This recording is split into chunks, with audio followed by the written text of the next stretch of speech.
Hello everyone, it's Ethan or Miist back again for another video today, and welcome back to the channel, guys. We're here again for yet another video. Going to be talking about my top 15 movies of 2025, something that I've delayed for quite some time now, and yeah, I'm just going to have to deal with the fact that there's many movies that came out in 2025 that I have not seen yet, and probably won't be able to see for some time, such as, I don't know, Hamnet. Oh, hi Kenny. What you doing? Anyways, Hamnet, If I Had Legs, I'd Kick You. Um, Plenty others. You know, tons of movies that I haven't seen this year. Jay Kelly is another one that I can think of. Yeah. Nonetheless, let's get into it. Starting it off at number 15. Now, actually, before we hop into that, I just want to say movies are subjective, obviously. These are my favorite movies of the year. This is based on how much I enjoy them. Kitty, do you want to? Thank you. Um, these are based on how much I enjoy them, not how good or great I think they are. Although I do think all of these movies are great. And looking back at this list while making this, I thought maybe this could change. But nonetheless, let's get into it. Starting it off at number 15, we have Wake Up Dead Man, which I have only watched once, and I watched with Mel. I really enjoyed it. But yeah, I feel like this is something that is not easy to digest on one viewing, and I would definitely like to watch it again. I don't think this is really for Mel very much. I think it's a little too scary and creepy and eerie for Mel. And obviously, a lot of the talk on religion is not something that I necessarily have much knowledge about or can relate to because I'm just not religious in any way. But overall, I really enjoyed this, and I think it's a fantastic installment into the Knives Out trilogy, and I'm looking forward to see where we go next. Ranked it an 88 out of 100. Let's move on to one of the first of many animated films on the list with The Legend of Hay 2, which is a Chinese animated anime film. And I also ranked this one an 88 out of 100. I think this is also a very great movie. Both of The Legend of Hays are really good, and I'd recommend them to anyone.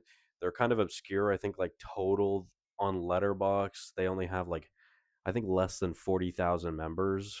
So I would definitely recommend it. I got to see this in theaters, which I really enjoyed. And it's basically a different version of Neja, which we'll talk about more later. So, The Legend of Hay 2, perhaps one of the movies I'd recommend the most from this year. Let's move on to number 13 with Thunderbolts, which I ranked an 89 out of 100. The first movie on this list that I did rewatch, which I originally ranked it an 88 out of 100, then moved to an 89 out of 100. And honestly, I think this is still some of the best the MCU has to offer, especially as of after the Infinity Saga, the multiverse saga, I guess, which I ranked this an 89, like I said. And I do think Kitty leaked on me. Jesus. I do think that this is a very well written movie. I love the emotional impact throughout this film, the anxiety felt in this film, the loss and dread, the genuine human emotions I felt in this film. And that's something I'm going to carry with me. And this is something I've mentioned previously, but I'm glad 3 4 years ago, really 3 years ago, Ethan did not watch this movie then, because I would have been destroyed and I would have been in a pool of my own tears even more than I already was. So nonetheless, love Thunderbolts. Let's move on to the first 4.5 star at number 12, which is Mission Impossible: The Final Reckoning. When I first watched this, I ranked it a 94. I lowered it to a 93, then down to a 91, then down to a 90. So I definitely got to rewatch this one. I feel pretty comfortable with where it is on the list at number 12. But yeah, I enjoyed this. It's obviously a spectacle in stunt filmmaking. Kitty is back. It's a spectacle in stunt filmmaking. Of course, Tom Cruise is a madman, but he's amazing. And ultimately, I think this is a really fun way to close out a franchise where not it's not often I don't find where many franchises, bang it on the head, or bang it on. I don't know what I'm trying to say. I don't find often franchises really knock it out of the park on their final execution of a film. And I do think Mission Impossible: The Final Reckoning does that. Although it is kind of drawn out, there's a lot of exposition, especially throughout the first act of the film. But still a very solid and anxiety inducing film, which I really enjoyed. Seeing this in IMAX in the summer was crazy because of how fucking hot it was in my theater, especially because of how much I was um, sweating. Anyways, let's move on to 11, Zootopia 2. This was perhaps the most fun theater experience I had with Mel. Mel and Mel and I were kind of like in not in like we were in like the first half of rows kind of, and we just had a lot of fun. We just kept laughing at each other and the jokes we were making, and we were having a blast watching this in theaters as well. So honestly, I do think that this could surpass my rating for Zootopia, which I have ranked a 91 out of 100. So who knows? That's definitely a possibility. It could happen. But as of right now, I'm keeping it at a 90 out of 100. This is a movie I really would like to rewatch as well. And yeah, really great story. And I had a great time with it. And I think both of the murder mysteries in these two films are fantastic. And I love the Shining reference in this as well. So that was a lot of fun. Let's move on to the top 10 now, starting it off with Predator Badlands, which is my second favorite Predator film. This is probably the film on the list that I would like to rewatch the most. Hi, baby. This is probably the film on this list that I want to rewatch the most. I think it's probably the best cinematography of the year. It's fucking gorgeous. This film is absolutely astonishing. It looks incredible, and this is one I just really want to rewatch. I hope it'll be added to Disney Plus soon so I can watch it because I really got to rewatch it, and I really enjoy this film. I'm excited to see where this carries on to. Obviously, I assume we're gonna get a sequel of this at some point. Hi, hi, hi, hi, hi, hi. Thank you. All right. Another 90 out of 100. Let's move on to number 9, moving up to a 91 out of 100. It is the Fantastic Four First Steps, which I've actually seen 3 times. It's the only movie in theaters that I've seen 3 times this year. The only 2025 release I've seen in theaters 3 times, which I don't know what that says about me. The first time I ranked this, I ranked it a 94 out of 100. Second time, a 95. And then third time, down to a 91. I will say, watching this in IMAX is a better experience than just a regular theater. Um, the third time I watched it, holy fuck, I'm covered in Betty Fur. The third time I watched it, it was just a regular theater showing. It wasn't IMAX like the first 2 times I seen it. And that kind of sucked, but I am excited to rewatch it at some point this year, probably with my hue lights, because I think this will be a nice looking movie with my hue lights. At least I hope. So that'll be fun. Definitely my favorite superhero film of the year as well. Like I said, a 91 out of 100 is my favorite Fantastic Four movie now as well. So that's always fun. Plus, I love Bastille Shawn. Is that correct? Is that maybe not? Wait, what is her name? I don't remember her name. Anyways, I love Silver Surfer. Let's move on to How to Train Your Dragon live action, which I also ranked a 91 out of 100. And similarly to what I've said previously, my thoughts on this film remain the same. I love that this live action remake is a remake of the animated movie because the animated movie is great, and I don't think there needs to be any changes to it. I don't like how often the live action remakes get turned into a completely different movie from what makes the original animated one so great. That's why so many people didn't even want to rank this movie because it's literally a copy and paste. And I love that. I personally love that. This is how I always wanted live action remakes to be. I've always wanted it to be a copy and paste of its original because, just to see what that technology can do in live action. Sure, it's not nothing new, but we get sequels to these movies as something new, and this, especially this, something so important to me in my childhood.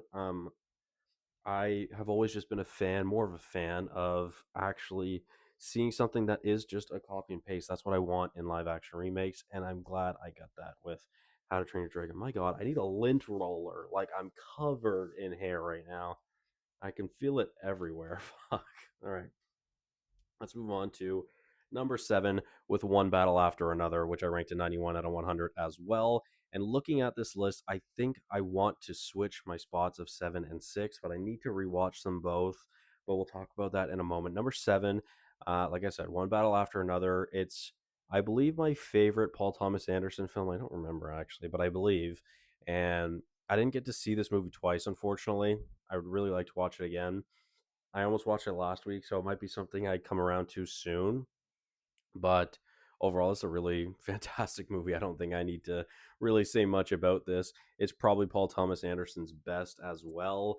And I think it really shines a light on um, America, to say the least. But yeah, I ranked it a 91 out of 100. And I do feel, to be honest, I thought I had it ranked higher. I thought I had it ranked at 92. And I feel like it probably should be a 92, considering my number six is Wicked for Good, which I don't think I like Wicked for Good as much as I like One Battle After Another. So again, I really would like to rewatch these movies. Wicked for Good, I did really enjoy the second time around. The first time around, I ranked it an 87. Second time, I ranked it a 92. And although, yes, I did enjoy it more the second time, I think it's mostly just how stunned I am with some scenes. And similarly to Wicked, although I love Wicked, it's my favorite movie of 2024, ranked at a 99 out of 100. Wicked for Good, I feel like it has this absolute peak moment in No Good Deeds, similarly to Defying Gravity in Wicked, where it carries a lot of the movie for me because I truly think about No Good Deed specifically more than I think about Wicked for Good. So, again, I think my rating might change on this again with another rewatch. So we will see. I think we're going to watch it probably this month because my mom hasn't seen it yet, and my mom's going to be home for most of the rest of January and all of February. So we'll probably watch it with her at some point. But yeah, let's move on to the top five now. Starting it off with the biggest surprise. Hold, stay with me. I know, regretting you. I ranked a 93 out of 100. And let me explain. I was really, really enjoying this movie, and I love these two. I love McKenna Grace. I love Mason Thames. I love them both together. But seeing this movie next to Mel, it really made me fall in love with love. And I think that was something I really wanted and something I really needed to feel because, Mel and I got engaged this year, and I'm very happy we got engaged.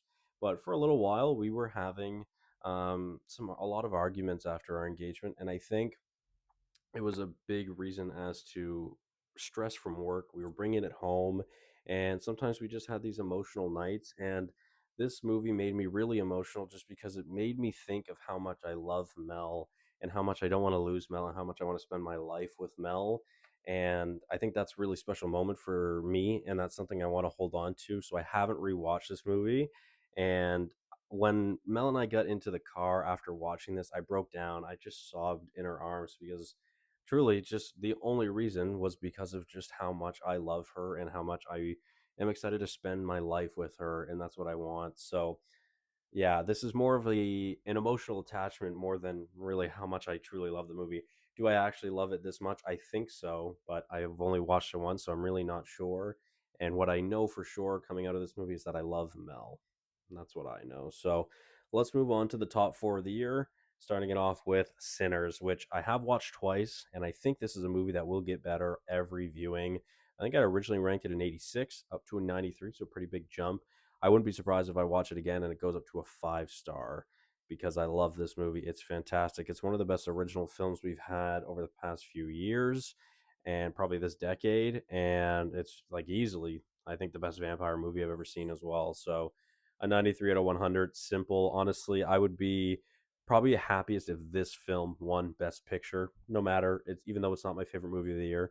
I would love to see this win Best Picture. It probably won't, but this would be the film I'd be most happy about any awards that it wins. So yeah, shout out Sinners. Let's move on to the top three, up to F1, which I ranked a 97 out of 100, the first of three 5 stars on this list. And F1, I really enjoyed watching it in IMAX. Turned me into an absolute sweat machine. I was absolutely soaked. Literally leaned forward, locked in the final race. I was absolutely in love with this film the first time I watched it, and just rewatching it a couple months ago, I really enjoyed it even more a second time around. So this is a fantastic movie. This is an ultimate dad movie, and sometimes an ultimate dad movie can really hit for me, and this is definitely an instance where it hits for me. It's not the best movie ever made. Sure, it's a little cheesy, a little corny, it's a little easy, especially dialogue wise, but I think I'm always gonna love this movie, and I ranked it a 97 out of 100. Let's move on. Sorry. Let's move on to number two, which is Neja 2, which are ranked in 98 out of 100. Originally ranking it a 99 out of 100 in theaters.